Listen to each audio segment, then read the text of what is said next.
Olá, amigos! Estamos aqui para mais um programa Afinando Ideias com o Dr. Pinheiro. Hoje falaremos de um assunto da mais extrema importância: segurança na internet. Trancados em nossas casas, na solidão dos nossos quartos ou escritórios, diante de um computador ou qualquer outro meio de acesso à internet, podemos correr o risco de imaginarmos que estamos no mais absoluto sigilo, que não seremos descobertos nas nossas postagens e que podemos fazer tudo porque estamos devidamente ocultos. Na verdade, o quarto ou escritório é um grande outdoor, uma grande vitrine aberta para o mundo inteiro. Essa sensação de privacidade pode levar muitas pessoas ao cometimento de ações delituosas, com estragos terríveis à imagem e à intimidade das pessoas. O que não tem sido raro e tem dado muito trabalho à polícia digital. São muitos crimes que ocorrem diariamente com a utilização das redes mundial de computadores, nas chamadas redes sociais, o que vem experimentando um significativo aumento nos últimos tempos.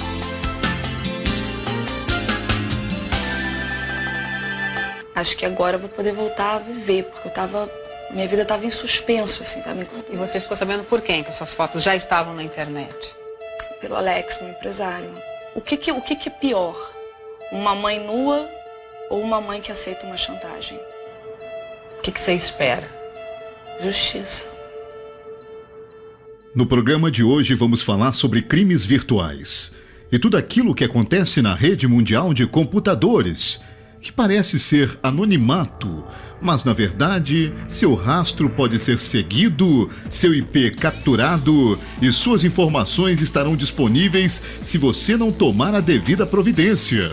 Foi isso que aconteceu com a atriz Carolina Dickmann, que teve suas fotos íntimas vazadas na internet, tendo posteriormente dado nome à Lei de Crimes Virtuais do Brasil, a Lei Carolina Dickmann. Olá, amigos! Estamos aqui na Zanetti Móveis de Vitória fazendo essa gravação da nossa amiga Alda Giacomin. E a propósito dos crimes virtuais, estamos aqui hoje com Eduardo Pinheiro Monteiro. Como vai, Eduardo? Tudo bem? Tudo bem, é um prazer estar aqui. Muito bem. A primeira questão que se propõe é a seguinte: quais seriam os principais crimes cibernéticos com os quais você tem lidado? Perfeito. Antes de falar dos crimes, eu gostaria de ressaltar que a internet é uma tecnologia maravilhosa. Facilita o nosso dia a dia. Hoje no Brasil já são mais de 120 milhões de usuários, então a gente tem que ressaltar que é uma tecnologia que a gente hoje em dia não pode abrir mão. Entretanto, infelizmente, como toda nova tecnologia, começaram a utilizar essa tecnologia em grande volume para praticar crimes. E aqui no Brasil, mais especificamente no Espírito Santo, o crime virtual é combatido desde o ano 2000, quando foi criado o Núcleo de Repressão aos Crimes Eletrônicos, depois evoluiu para a Delegacia de Crimes Cibernéticos. E os crimes mais registrados nessa delegacia são os crimes contra a honra, calúnia, injúria e difamação, também crimes contra o patrimônio, furto qualificado, que é o desvio de dinheiro de contas bancárias, de internet banks, também o estelionato, fraudes no comércio eletrônico, na compra, na venda de produtos e serviços pela internet, e crimes de pedofilia, infelizmente, pornografia infantil e também muita pornografia de vingança, maridos, ex-noivos, namorados querendo se vingar de mulheres inconformados talvez com uma separação. Perfeitamente. E quais são as principais vítimas desses crimes cibernéticos?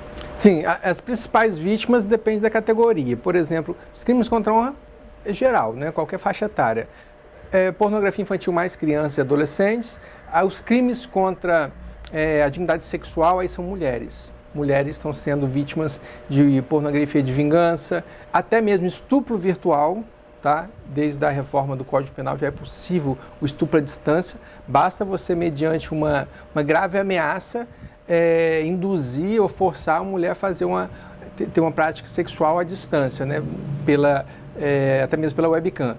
Então, e tem também os idosos, também são uma categoria de vítimas que tem se destacado, principalmente mulheres de meia idade para cima, mulheres divorciadas, viúvas, às vezes sozinhas, carentes, acabam aceitando amizades pela internet, de boa fé, acreditando ser uma pessoa de bem, e acabam sendo vítimas dos famosos scammers, que é uma categoria de criminoso especialista que se aproxima de mulheres é unicamente com o objetivo de estar tirando o dinheiro delas, ou seja, praticando violência patrimonial contra essas mulheres. Eu tenho uma amiga que ligou para mim um pouco desesperada, né, dizendo que um amigo que ela conheceu na internet estava com um problema muito sério, precisando de ajuda, que era um militar americano que estava no Afeganistão e a filha dele estaria nos Estados Unidos passando fome. E ele com dinheiro sem poder mandar para lá, né? Pela conversa que ela me relatou, eu falei para ela, olha, isso deve ser fake, deve ser algum golpe. Será que eu orientei mais ou menos dentro do que se espera? Perfeito, né? Tudo leva a crer que nesse caso trata-se realmente de um golpe. Esses criminosos, geralmente, eles passam esse perfil, né?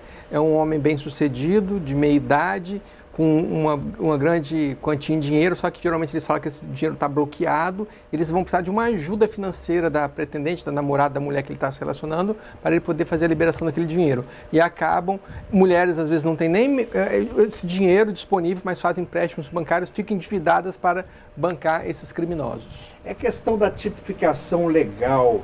Por exemplo, o pai hoje em dia, o pai não, né? Vamos dizer, uma turma de pais aí hoje em dia entrega um celular na mão de uma criança para se ver livre dela, né? Ou entrega na creche, ou entrega um celular, então tá livre, né? E a criança fica ali, tá num mundo virtual. Quer dizer, é uma espécie de abandono, né? Como é que vocês tratam essa questão? Exatamente. Isso aí eu tenho lidado assim, semanalmente, sou convidado para dar palestras para grupos de pais, porque os pais, infelizmente, estão perdendo o controle. Eu queria até fazer um alerta aos pais, internet, celular, smartphone não é brinquedo, internet é rua. Os mesmos riscos que nós encontramos nas ruas, nós encontramos no ambiente digital. Muitos pais falam que não tem controle sobre os filhos não obedecem, os filhos não querem lhes prestar obediência. Pai, se você não está conseguindo com argumentos, use pelo menos a legislação.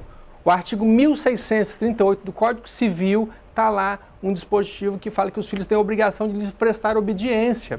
Então você pode fazer o uso da legislação. Então veja bem, é importante, lógico, não é proibir o filho de acessar a tecnologia, ter acesso à internet. É apenas acompanhar, buscar conversar com ele, dialogar, orientar o que o filho está fazendo ali, mostrar para ele os riscos que existem, riscos de fraudes, riscos de adolescentes que estão se mutilando porque estão participando de desafios perigosos. Doutor, essa semana uma mãe me procurou porque o filho perdeu um dedo, porque estava participando de desafios perigosos na internet. Então isso é muito triste. Essa questão da baleia azul, né, na época ela estava em voga, eu fiz até uma publicação dizendo o seguinte, que se a criança está bem orientada, se a criança é bem respaldada no lar, né, se ela tem toda a proteção, se ela tem diálogo, se ela tem carinho, se ela tem a atenção devida, dificilmente ela vai entrar nesse tipo de problema grave, esses problemas graves que tem na internet, né, essas questões. Né, e realmente nós temos hoje em dia uma sociedade bastante desestruturada, né? Famílias desestruturadas e as crianças na internet aí são vítimas fáceis dessas situações aí como a tal baleia azul, né? É muito importante. Essa questão da tipificação, voltamos lá, o pai que abandona o filho, vamos dizer, o abandono virtual, Sim. Não é isso? Esse abandono virtual, ele deveria ser punido com uma lei específica, não é isso? Porque me parece que o Código Penal não traz a proteção adequada para esse tipo de situação. E os pais precisam ser responsabilizados ao deixarem seus filhos abandonados na internet. Concorda comigo? Com certeza. Os pais estão criando menores abandonados virtuais e, como o senhor mesmo disse, não temos uma legislação específica para tratar desse tema e de forma subsidiária nós temos lá no artigo 133 do Código Penal o artigo abandono de incapaz, que pode de repente, né, se aplicar num caso concreto de um pai que deixa o filho abandonado também no ambiente digital. Então o que acontece? Desse abandono, dessa carência que o senhor relatou, os filhos acabam caindo em armadilhas. né, e correndo esses riscos, e eles querem o quê? Chamar a atenção. Eles querem chamar a atenção e muitas vezes acabam entrando nesses desafios perigosos de se mutilar, de se cortar e de perder membros, infelizmente. Estamos aqui falando dos perigos da internet com Eduardo Pinheiro Monteiro. Vamos fazer uma pequena pausa para os nossos comerciais e já retornamos.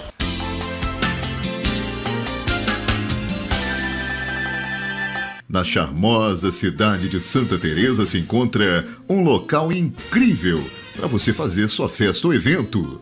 Casa Ermelinda. Um ambiente requintado, o cenário perfeito para sua festa se tornar inesquecível. Com espaço para 1.200 pessoas, a casa conta com 2 níveis diferentes e ainda uma área externa para eventos de menor porte. Temos a melhor estrutura para lhe atender. E mais, o nosso buffet tem um cardápio variado que vai te surpreender. Por que falar mais se você pode conhecer de perto? Vem agora mesmo. Estamos te esperando. Casa Ermelinda. Ligue 27 99969 3830 ou visite o nosso site casaermelinda.com.br. O sonho de fazer um mestrado ou doutorado está mais perto de você. O Instituto Doutores do Brasil, IDB, foi fundado com a finalidade de lutar pela ampliação do acesso aos graduados aos cursos de especialização, mestrado e doutorado, diante do reduzido número de ofertas de vagas e da grande demanda do mercado. Mestrado e doutorado em Buenos Aires, com diploma validado no Brasil. Inscrições abertas. Fale com o IDB. Ligue 0800 027 1111 ou acesse o nosso site www.doutoresdobrasil.com.br. Agora em Itarana, Estúdio R. Medeiros. Gravações de áudio em alta qualidade, com profissionais qualificados. Você que é cantor, músico ou tem a sua banda, realize o seu sonho. Não perca tempo. Fazemos qualquer tipo de gravação em áudio. Estúdio R. Medeiros. Ligue 99634-2301. Estúdio R. Medeiros. Qualidade em áudio.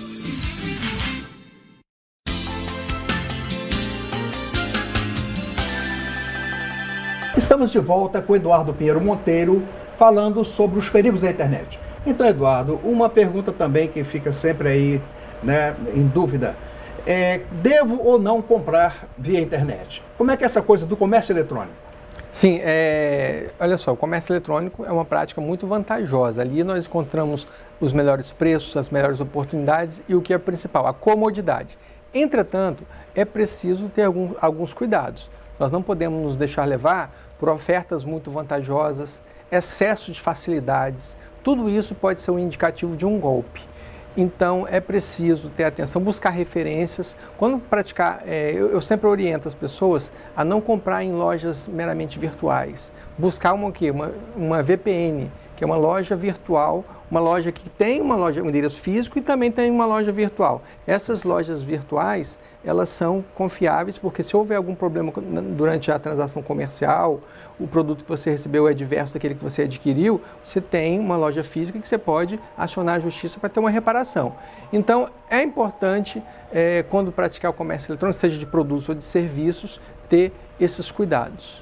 A propósito dessa questão, houve aí uma invasão das senhas de uma atriz, né, a Carolina Dickmann, né? Como é que você vê essa situação aí dessa atriz? Como é que foi esse caso dela aí? Exatamente. No ano de 2002, quando já tramitava no Congresso há quase 10 anos, um projeto de lei para tipificar o crime de invasão de dispositivos informáticos, de iniciativa do deputado Eduardo Azeredo. O que aconteceu? Então, em 2012, uma atriz global, a Carolina Dickmann, ela teve o seu computador invadido por criminosos e eles se apossaram, né, copiaram fotos íntimas dela, fotos sensuais, e a extorquiram, exigiram uma quantia em dinheiro para que eles não divulgassem as fotos. Então, foi um caso de grande repercussão na época, lá no ano de 2012, e isso aí acabou acelerando o processo legislativo lá no Congresso. Os deputados praticamente votaram a toque de caixa, a lei, aprovaram a lei que com algumas brechas, algumas lacunas. Por exemplo, como sempre, né? Infelizmente no Brasil fala que tem a lei de invasão de dispositivo informático. Só que esse comportamento, invadir computador no Brasil, ainda não é considerado crime, não é tipificado como crime. Por quê? Porque a lei tipificou um comportamento de invadir dispositivo informático alheio mediante rompimento, né, de um dispositivo de segurança com o fim de, aí vem a finalidade, 3 verbos, obter, modificar ou copiar, obter informações. Então, quer dizer, além de invadir, o agente precisa também ter uma finalidade lá dentro, ou excluir, ou modificar, ou copiar dados, que fica muitas vezes até difícil estar caracterizando. É a questão da exigência do dolo específico, né, para os especialistas em direito penal. Se não tiver aquela finalidade de obter os dados, né, a simples invasão não constitui crime. É aquela situação que a gente sempre comenta. No Brasil, as leis são feitas em momentos de emoção. Uma matriz global emocionou o povo, os deputados correm lá e vamos dar um tapa-boca aqui, vamos fazer essa lei aqui, mas não é uma lei que resolveu o problema, os graves problemas de invasão. Não resolveu. Tanto que se um camarada um pouco mais informado, bem informado, em relação àquele artigo que tipifica esse comportamento criminoso, se ele invade um computador com o fim de obter informação e não copia o arquivo, se ele, por exemplo, vê a imagem ali no monitor dele e tira uma foto ou faz um print, ele não vai, se for feita uma perícia lá no computador da vítima, não vai detectar que houve uma cópia de um arquivo, um upload, né, de um arquivo. Então, quer dizer, o cara seria inocentado por falta de prova, porque ele não praticou o comportamento tipificado ali no artigo 154A do Código Penal. Eu posso dizer que é certo que estamos precisando de uma lei para criminalizar condutas criminosas na internet? Sim, a gente avançou bastante, né? A sociedade brasileira vem avançado desde o ano de 1996, quando a lei de interceptação telefônica já tipificou ali a interceptação de dados telemáticos, né? Desde 1996. Então, em 2012 tivemos a lei Carolina Dickmann, em 2014 tivemos também o Marco Civil da Internet. Já agora, em 2017, tivemos uma lei que autoriza agentes de polícia com autorização judicial estar invadindo o computador de criminosos para estar buscando provas.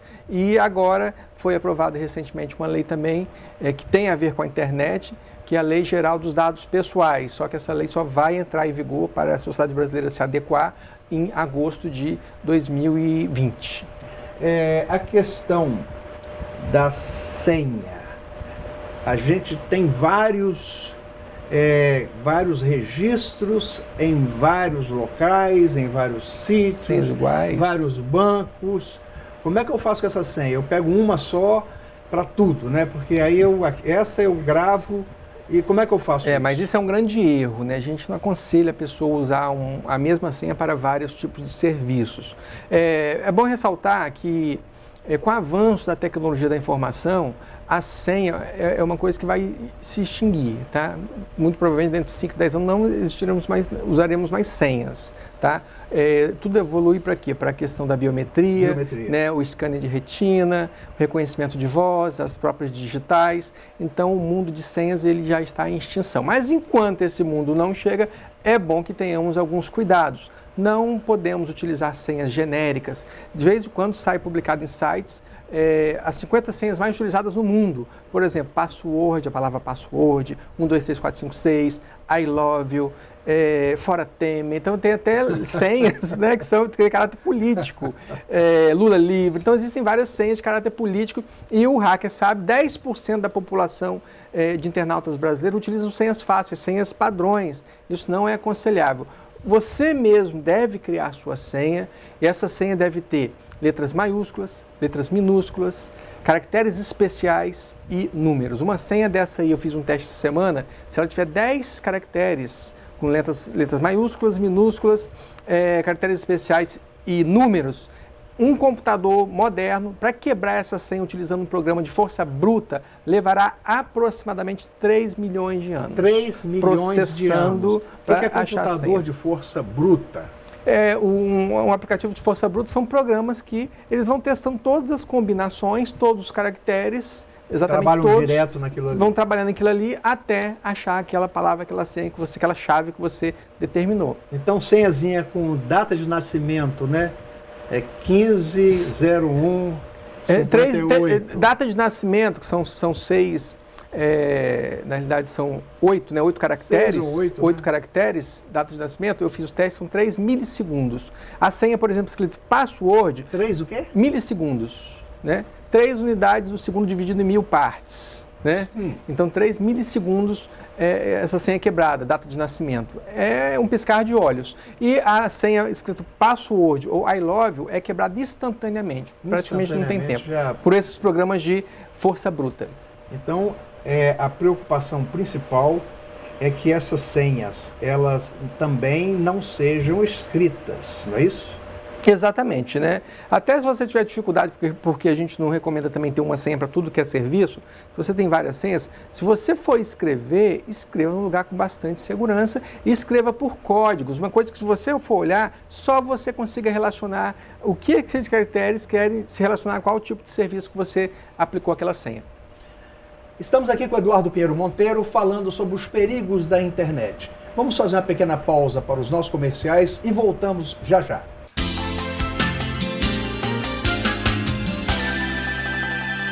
Na charmosa cidade de Santa Teresa se encontra um local incrível para você fazer sua festa ou evento. Casa Ermelinda. Um ambiente requintado, o cenário perfeito para sua festa se tornar inesquecível. Com espaço para 1.200 pessoas, a casa conta com 2 níveis diferentes e ainda uma área externa para eventos de menor porte. Temos a melhor estrutura para lhe atender.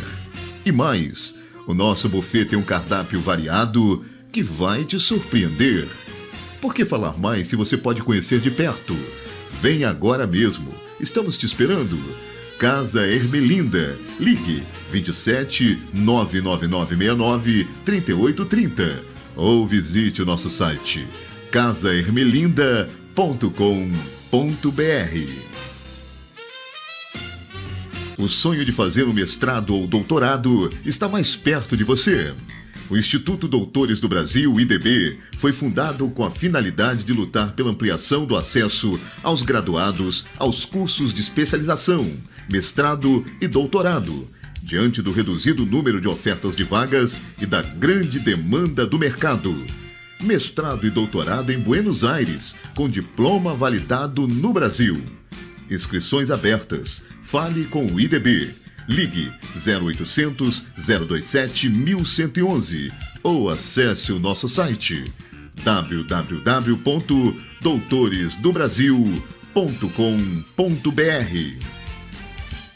Agora em Itarana, Estúdio R. Medeiros. Gravações de áudio em alta qualidade, com profissionais qualificados. Você que é cantor, músico ou tem a sua banda, realize o seu sonho. Não perca tempo.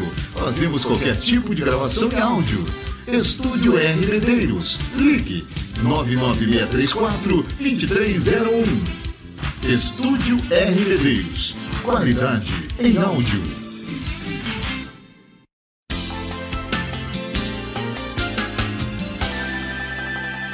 Estamos retornando aqui com a nossa entrevista com o Eduardo Pinheiro Monteiro, falando sobre os riscos da internet.